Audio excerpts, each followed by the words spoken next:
This film is dedicated to a great friend of the Soviet people.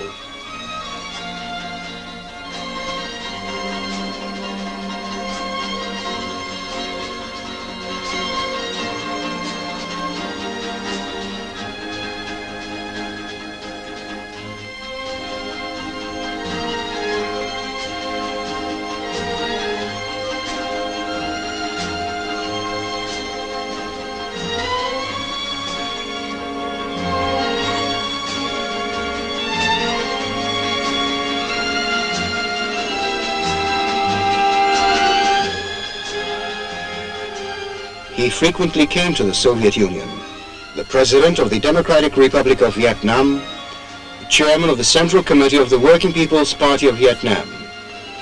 He enjoyed the sincere and heartfelt affection of one and all in the Soviet Union.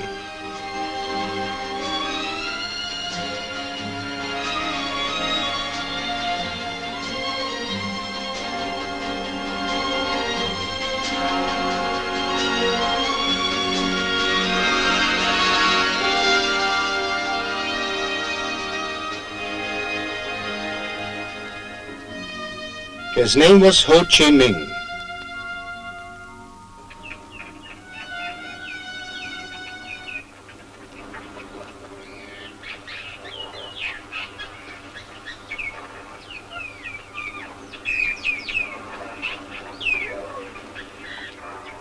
In Vietnam, he was called Bác Ho, Uncle Ho, or Old Man Ho. Ho Chi Minh in Vietnamese means wise with experience. This was his last 19th party name.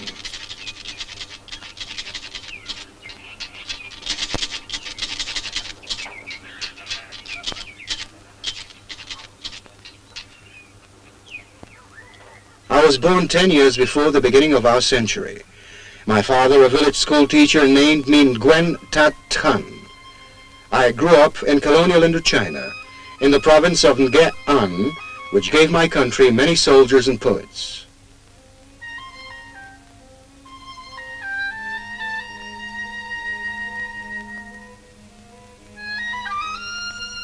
That dashing, surging wave, will it bring back past memories? He saw this in his native village. He saw this in the town of Hue, where he studied. Today, it is South Vietnam.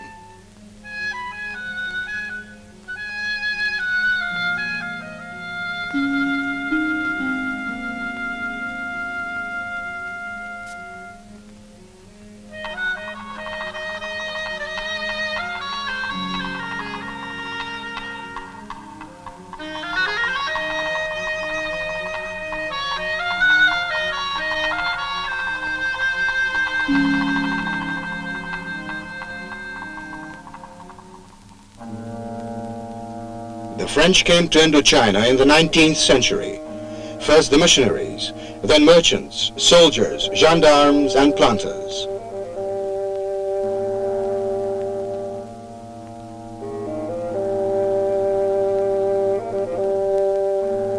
Young Nguyen Tat Thanh learned by heart the Declaration of the Right of Man and Citizen proclaimed by the French Revolution. People are born free and remain free and equal in their rights. Free and equal.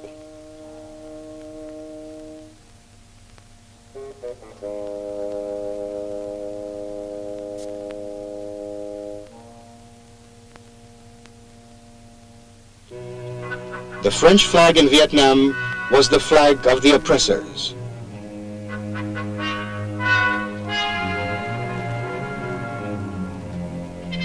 Nguyen Tat Thanh dreamt of discovering a happy land where there would be no oppressed.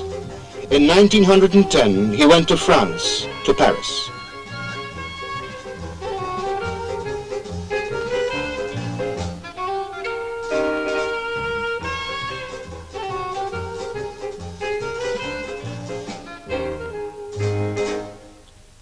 The Paris of the poor received me, he used to say. There I learned the true solidarity of the poor and the benighted.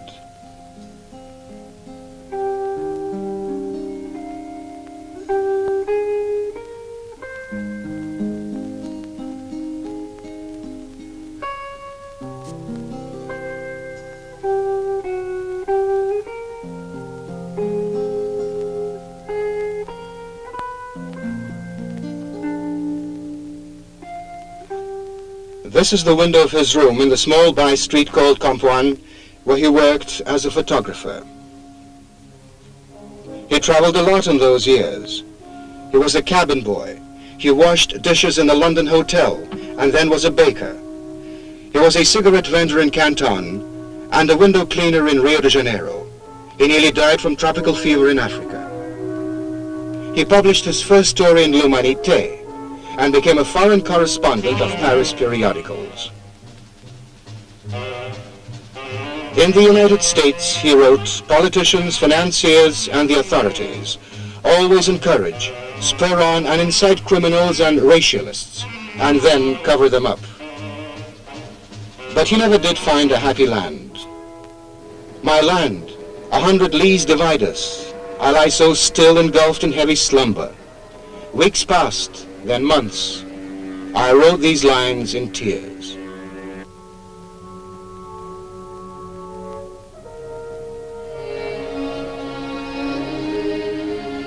Nguyen Tat Thanh returned to France. In 1917, he was 27. In 1919, the young Vietnamese man came to Versailles and spoke to the prime ministers and generals who were remaking the map of Europe. He demanded, not asked for, but demanded independence for his country, for all colonies. In Paris, in Rue Jacques Callot, he rented premises for the newspaper Paria, meaning the oppressed. He was its publisher, editor, typesetter, proofreader, and delivery man. These are his articles. He signed them Nguyen Ai Quoc.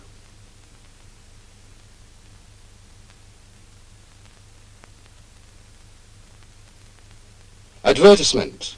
Have your photographs taken by our comrade Nguyen Ai Quoc. Unframed 20 centimes, framed 40 centimes. But he needed more money than he earned. Thereupon the young Vietnamese signed a contract with a Paris theater to write comedies. He spent every centime he got paid to publish the Paria.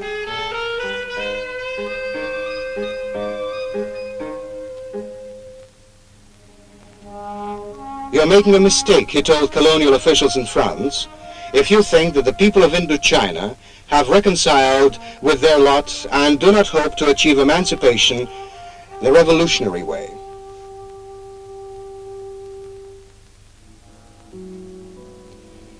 For my illiterate compatriots, he used to say, my weapon is not the pen, but an artist's brush. These are his drawings, anti-colonial cartoons signed Nguyen Ai Quoc. 30 years later in Hanoi, he would tell Soviet journalists, I'm your colleague. I wrote, took pictures, and made drawings for a newspaper. He never did relinquish the habit of drinking the blackest coffee and smoking cigarettes, acquired in those days in order to stay awake at night. 1920, Nguyen Ai Quoc speaking at a congress of the French Socialist Party. A group of French socialists recognized Lenin's Third International and formed the Communist Party of France.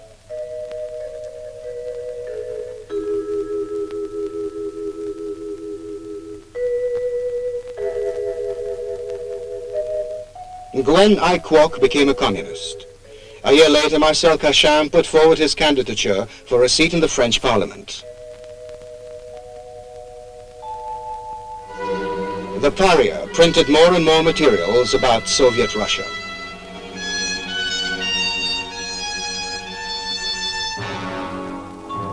Then came January 1924.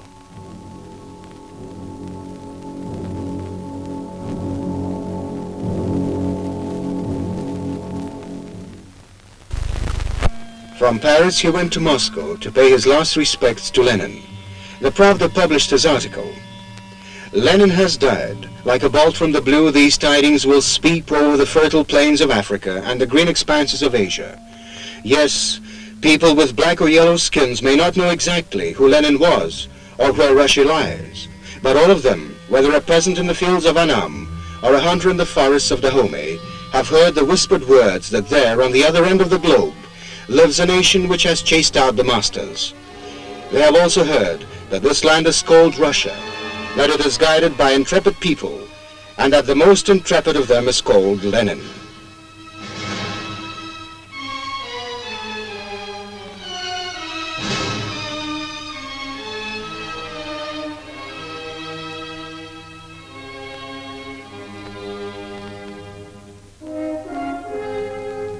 Such was Moscow when Gwen I. Kwok arrived there in the 20s.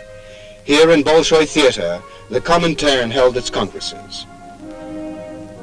Pushkin Square was the site of the Communist University of the Working People of the East, where he studied. He lived in Hotel Lux in Tverskaya, now Gorky Street, and frequently went to Red Square and the Kremlin.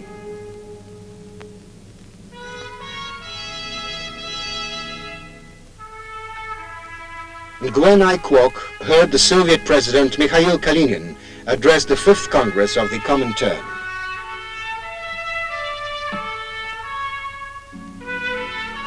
One of the tasks put forward by the 5th Congress of the Comintern in 1924 was that of organizing Marxist-Leninist parties in colonies and dependencies.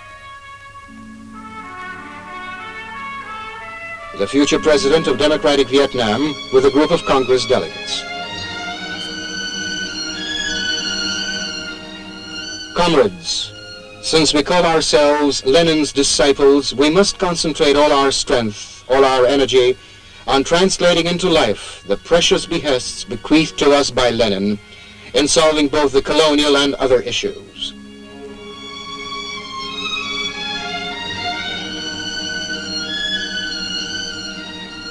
The Comintern delegated him to assist the Vietnamese revolutionary movement. It was for these underground publications that the colonial authorities sentenced him to death. And Gwen I. Kwok united various communist groups and in the beginning of 1930 formed the Communist Party of Indochina. He attended the 7th Congress of the Comintern as a delegate from the Communist Party of Indochina.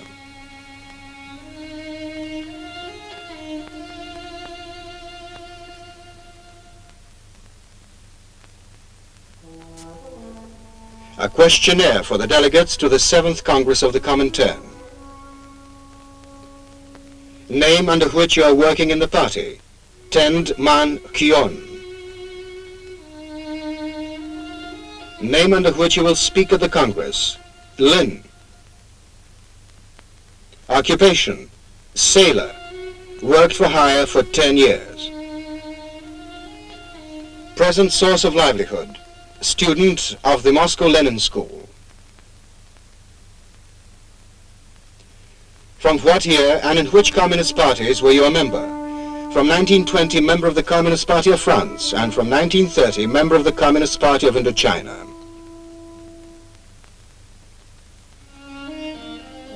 Work performed since the 6th Congress of the Comintern.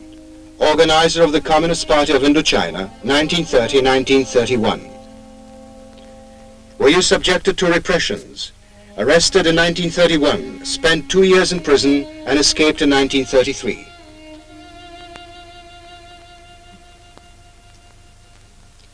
What languages do you know? French, English, Indo-Chinese, Cantonese, Italian, German, Russian.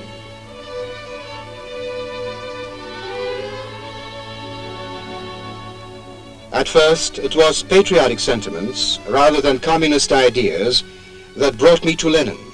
But step by step, continuing the struggle, I came to realize that only socialism and communism can emancipate the peoples. He, leader of the Anti-Colonial League, was called Gwen I. Kwok. He signed his articles in the underground communist press with the name Lin. In police records, he was known as Tong Wan So. In 1941, he returned to his native land and became a soldier. Henceforth, his name was Ho Chi Minh. These party documents, the rules and the program of the Communist Party of Indochina, Comrade Ho Chi Minh carried in his map case. In 1941, he declared that the Soviet Union will definitely win the war, and that this victory will lead to the rise of other socialist states. This was how the first Vietnamese partisan detachments which fought against the Japanese invaders were raised. In 1945, he became the first president of Free Vietnam, In the jungle, writing by the light of a wick lamp, Ho Chi Minh formulated the Declaration of Independence. But a few weeks later, French colonial troops landed in South Vietnam. President Ho Chi Minh and the government of the Democratic Republic of Vietnam did their utmost to preserve the newly won freedom and avert bloodshed. President Ho Chi Minh came to Paris for talks.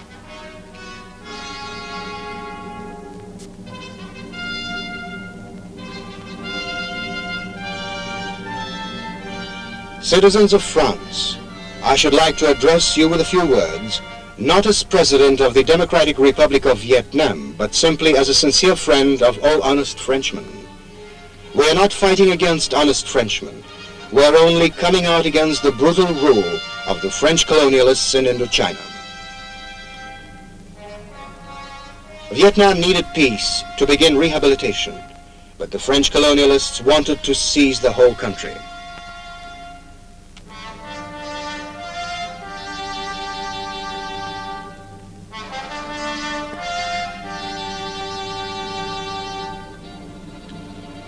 The man on the president's left is General Leclerc.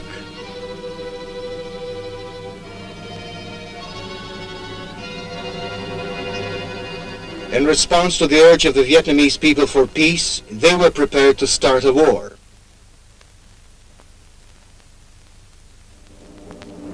In the autumn of 1946, the French troops began to shell Hanoi.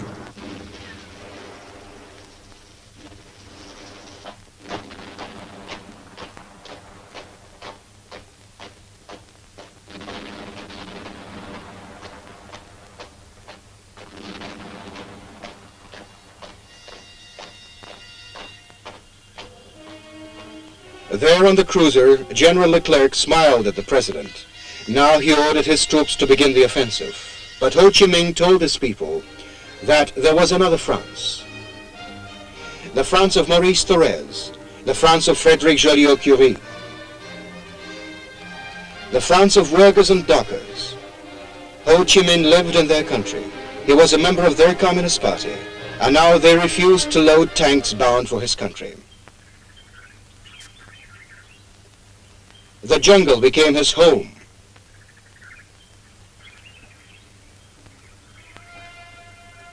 And a cave his presidential palace.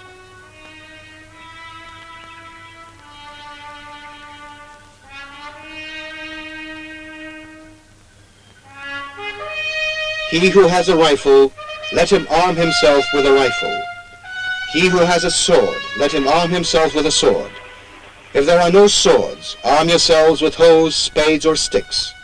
The hour of saving the fatherland has struck.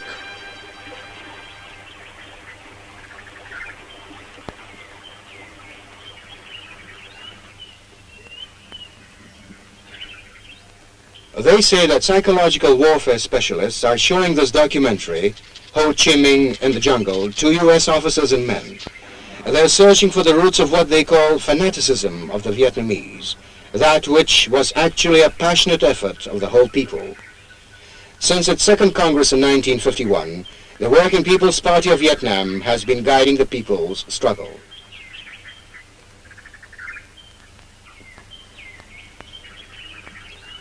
Once, the director of a lycée in Hue wrote in his character reference, "Better suited for scientific pursuits than other boys of his age." But Ho Chi Minh became a soldier.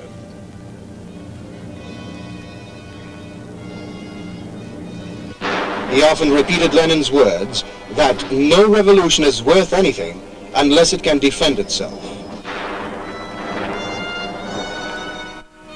By 1954, Ho Chi Minh's detachments had turned into a powerful regular army.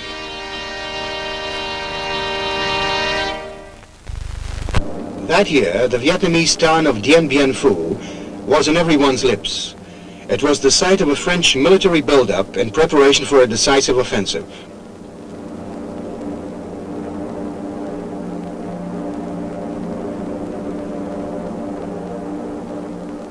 Silence surrounded them, but it was shattered by the guns of two divisions of the Vietnamese People's Army.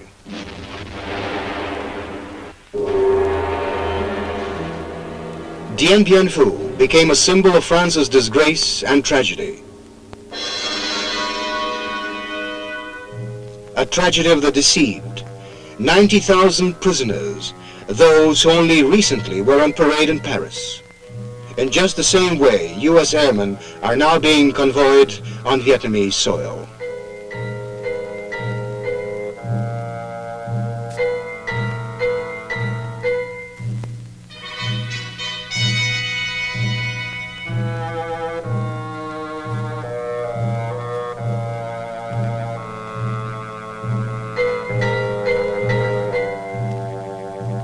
The invaders pulled out of North Vietnam. Are these documentary films shown to U.S. officers and men?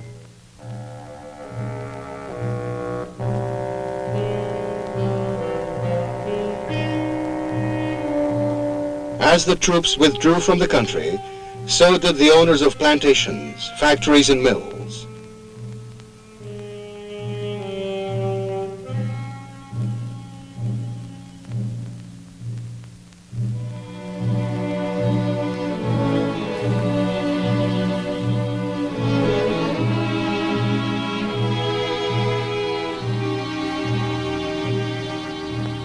People got Ho Chi Minh's portraits from secret hiding places.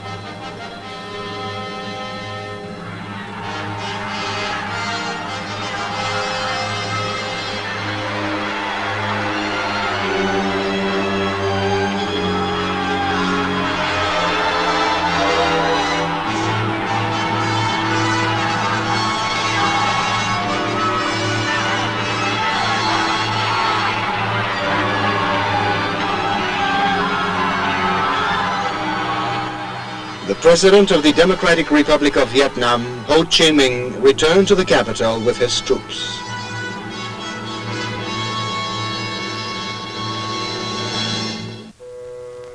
"9 years in the jungle, 9 years of war."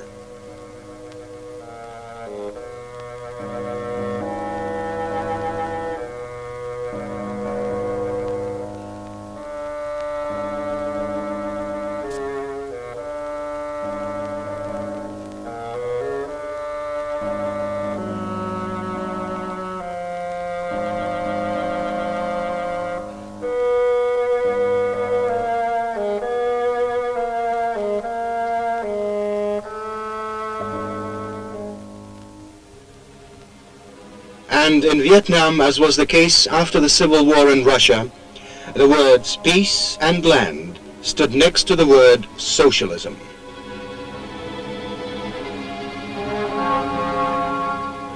The people of Vietnam began building a new life.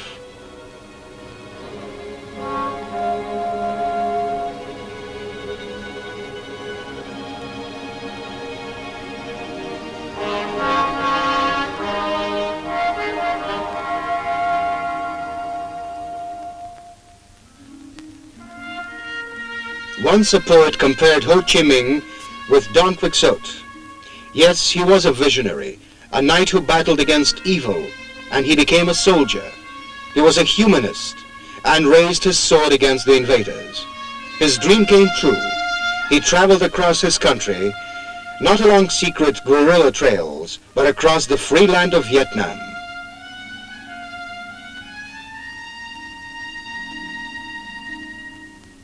The first gain of socialism was a simple one, but it concerned life itself. It was necessary to feed the children, and the president was the first to give up a third of his rice ration, setting an example for the entire adult population.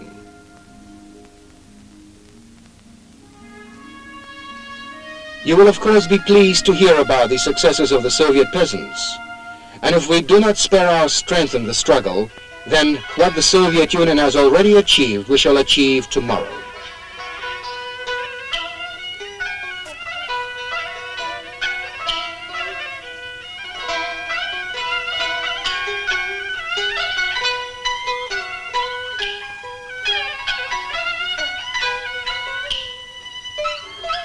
Now we are restoring old, small dams, but I, Ho Chi Minh, assure you that we shall erect powerful hydroelectric stations. Yes, we shall do that.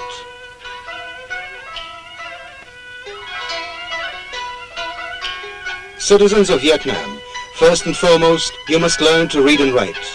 Only then will all our compatriots be able to take part in building up the state.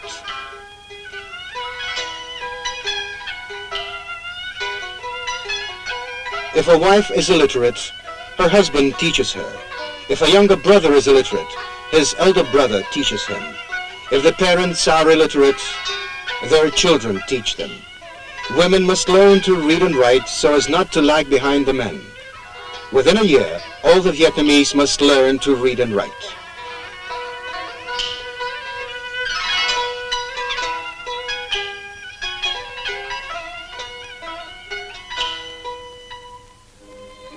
Young Vietnamese went to the USSR to study and become doctors, teachers, engineers, and commanders. Here is the first group of them on board a Soviet ship.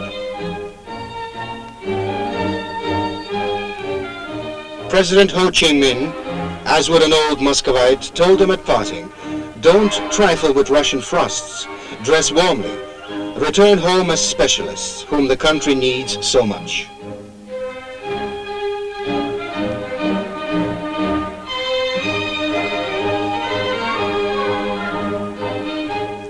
The sailors of the first Soviet ships to arrive in Vietnam and anchor in the port of Haiphong played host to the president. For us, his name became the personification of free Vietnam. In 1955, Moscow welcomed President Ho Chí Minh.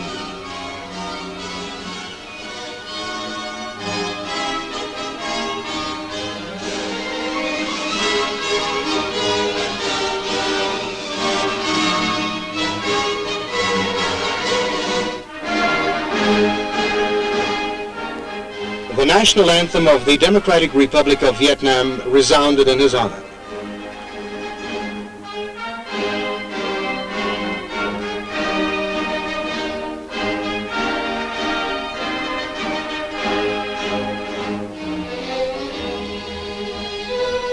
Ho Chí Minh had no need for pseudonyms now, nor did he have to avoid cameramen and photographers. He was president of a free country, and was happy to visit Moscow, where he lived in the 20s as a fugitive from the colonial authorities who wanted him for working for his country's liberation. In the 50s and 60s, President Ho Chí Minh made several trips to the Soviet Union. He arrived on official and on friendly visits to attend CPSU congresses and take part in international meetings. We must bear in mind that it is our good fortune to be living in a great epoch, the epoch of radical changes and momentous discoveries. In just a few decades, we have learned of many discoveries, such as the radio, television, atomic energy, and so forth. Man has placed the elements at the service of society. But the greatest discovery of all, a discovery of world historic importance, was the creation of the Marxist-Leninist theory.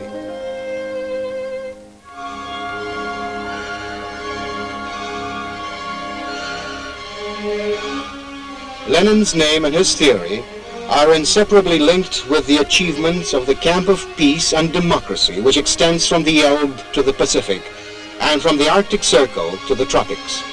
The communists of the world called Ho Chí Minh a great patriot and internationalist.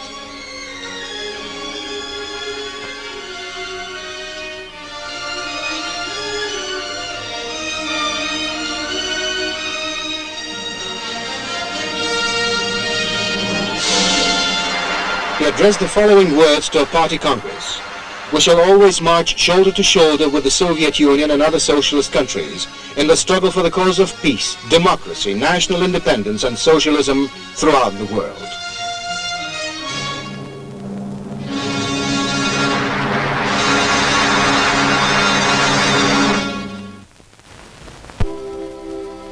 Whenever in Moscow, he always went to the Lenin Mausoleum.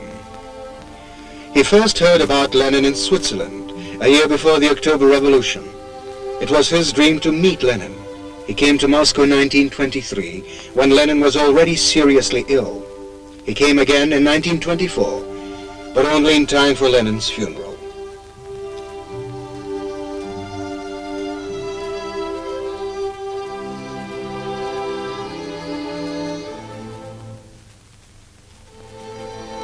For us, Lenin has always been and will be a father, a friend, and advisor. Lenin wins the hearts of the Asian people, not only by his genius, but by his contempt of luxury, by his love for work, by his pure and simple personal life. In a word, by the moral nobility of a teacher.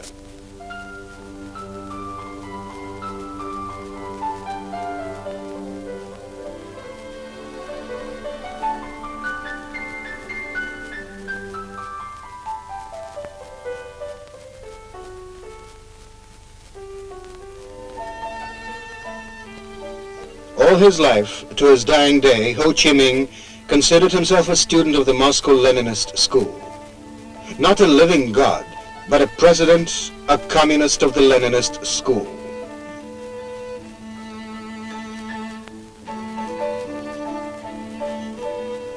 Ho Chi Minh did not live in this palace that used to belong to the Governor General in Hanoi, but in this small house once occupied by the gatekeeper.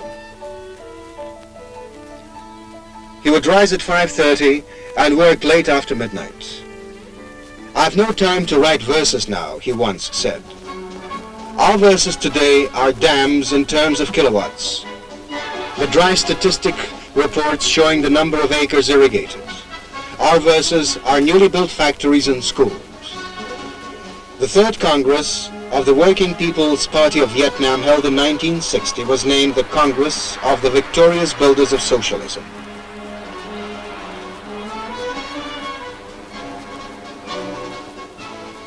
This steel, these dams and schools, the achievements of the Democratic Republic of Vietnam, the rising popularity of Ho Chi Minh and the Party of the Vietnamese Communists, were an example for the south of Vietnam, and the people there rose up in arms to struggle for their freedom.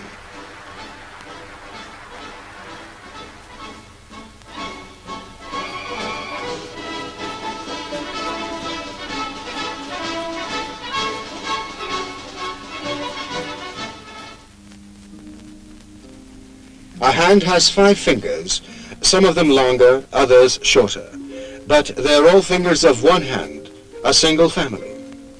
Dear compatriots in South Vietnam, I call upon you to unite. If all of us act in unison, a great future will await us. Our compatriots in South Vietnam are part of the Vietnamese nation. Rivers may dry up and mountains fall, but this truth will remain immutable. Every Vietnamese is my brother, my son, my grandson. I cannot sleep tranquilly when I think of the difficult life and the struggle of my compatriots in the South.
He had no family or children of his own. He was the son and leader of the Vietnamese nation, 19 million in the north and 14 million in the south. He looked upon children as the future of the country.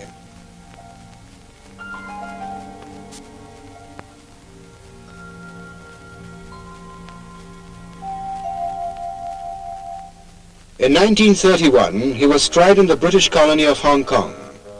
In 1942, fulfilling a party assignment, he visited areas bordering on China, where he was seized and thrown into prison by Chiang Kai-shek's agents.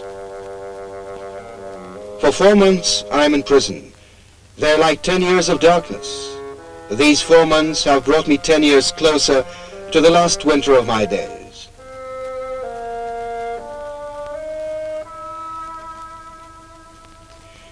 was believed to be dead 3 times during his lifetime. But as many times before, he was in hiding. He changed his name and became a monk in a Buddhist monastery in Siam to be closer to his country.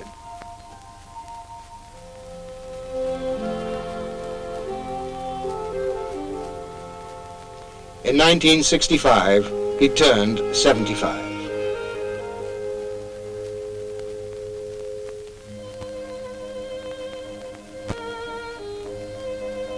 He was surrounded by children on that day.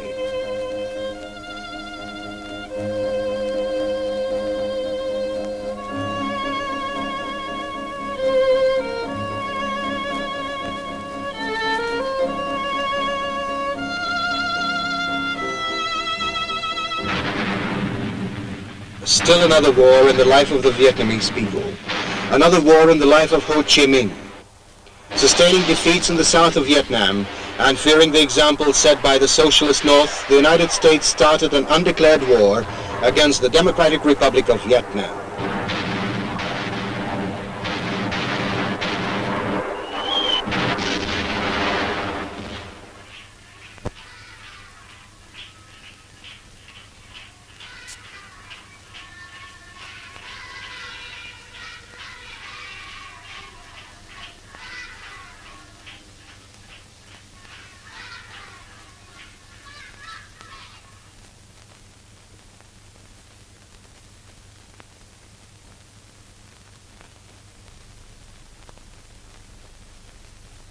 Dear compatriots, I know that this war will be a difficult one.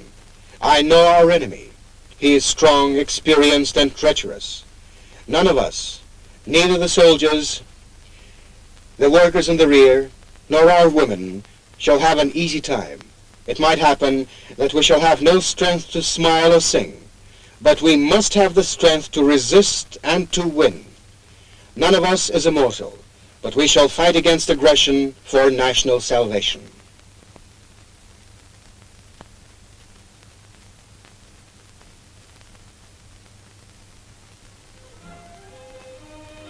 This war was the most difficult trial. There was no front or rear in the undeclared war. Factories were the front line and the workers were the fighters.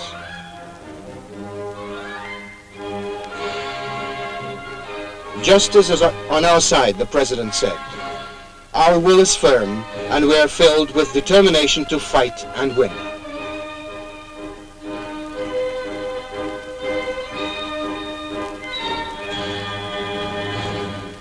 First year of the war, the most difficult period for the Republic, a Soviet delegation headed by Alexei Kosygin visited the frontline capital, Hanoi.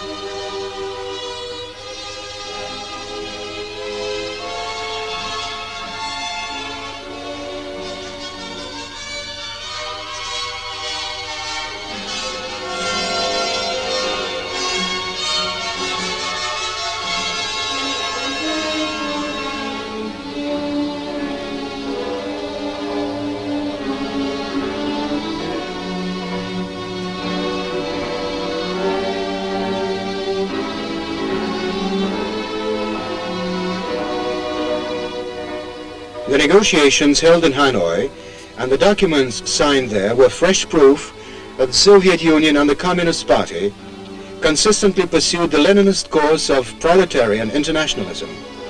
And today, too, Ho Chí Minh's behest is to strengthen the solidarity and fraternal cooperation between the Soviet and Vietnamese people and parties.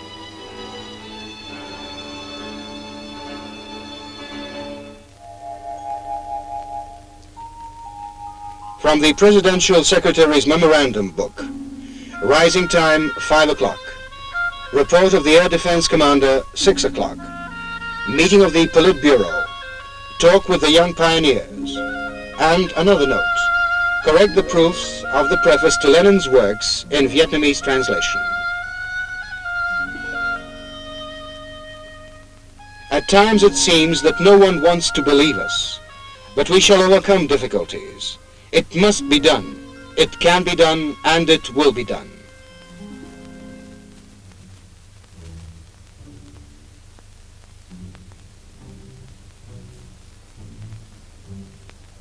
Nhanh chóng vào hầm và phục vụ chiến đấu, hãy dũng cảm và kiên quyết làm tròn nhiệm vụ. Tất cả mọi người hãy chấp hành nghiêm chỉnh điều lệ phòng không nhân dân thành phố, góp phần đánh thắng giặc Mỹ xâm lược.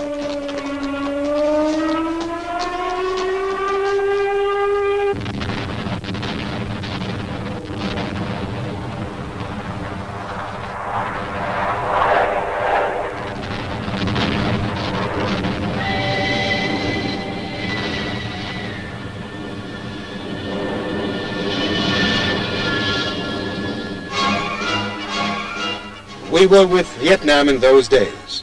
All progressive mankind was with the heroic country.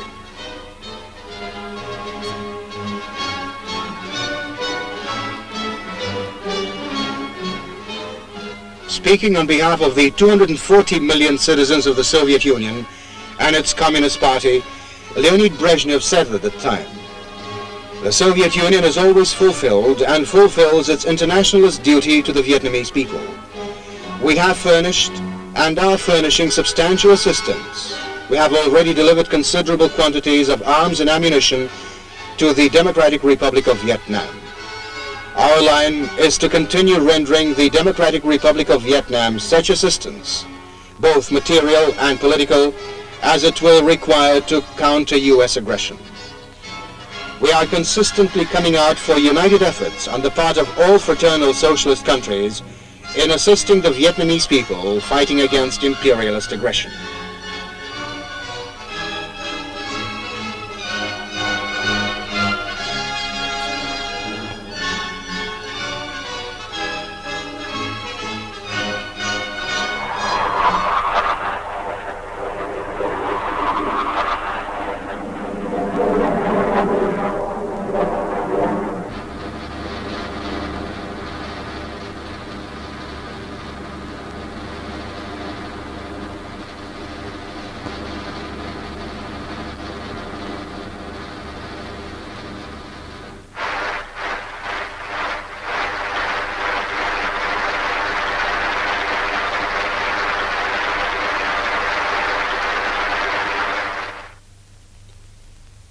We have a large and powerful party, large and powerful because it is armed with the Marxist-Leninist theory, because it enjoys the love, trust, and support of the entire army and the entire people. Unity, unity, great unity, and we shall score victories, magnificent victories.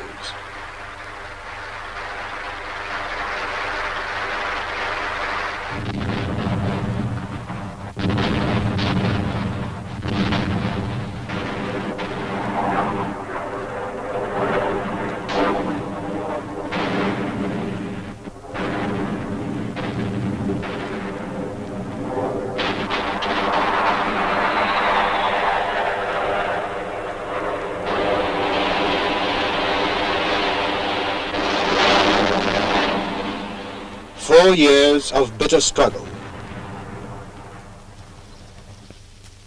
The United States unconditionally suspended air raids and was forced to open negotiations in Paris.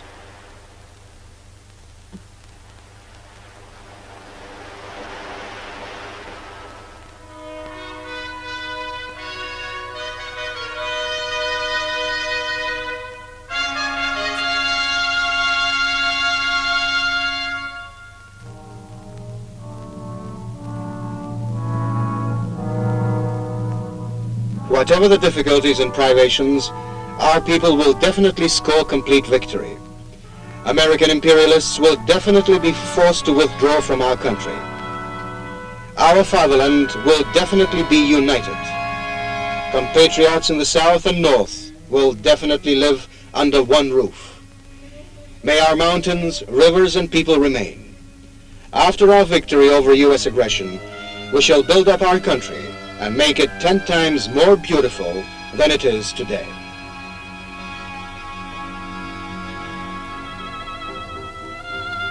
Again, the moon looks through the window to urge me write my verse. I have no time today, my moon. I shall not even sleep. Wait and be patient. Another day will come, my moon. There, listen how the bell is tolling to wake the people from their slumber. It brings them tidings of our victory. So wait a while, be patient, wait.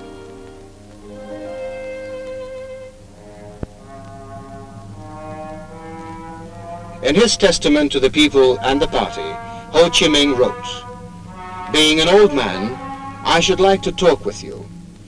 There is a saying, old age is a heavy burden. I, however, think otherwise. In the past, and today too, a true patriot, even if he is an old man, cannot sit with folded hands. We old men must unite first, so as to set an example to our young people. If I was to go now, I would have no remorse. I only regret that I cannot serve any longer and better."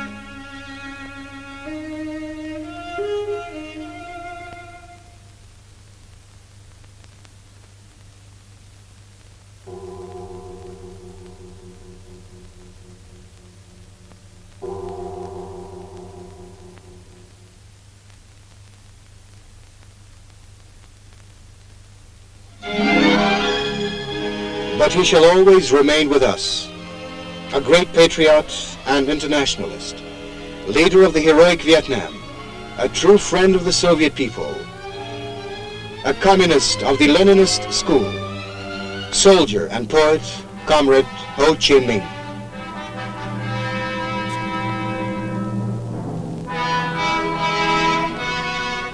This film included documentary shots made by Soviet and Vietnamese cameramen, and also the material of the Institute of Marxism-Leninism under the Central Committee of the Communist Party of the Soviet Union, the State Film Fund of the USSR, and the Central State Archive of Film Documents of the USSR, and foreign newsreels. Script Igor Itskov, direction Ekaterina Vermisheva, music Edison Denisov.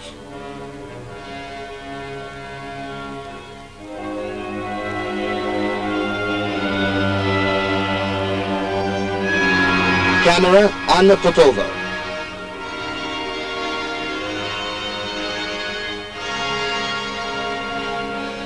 Central Documentary Film Studios, Moscow.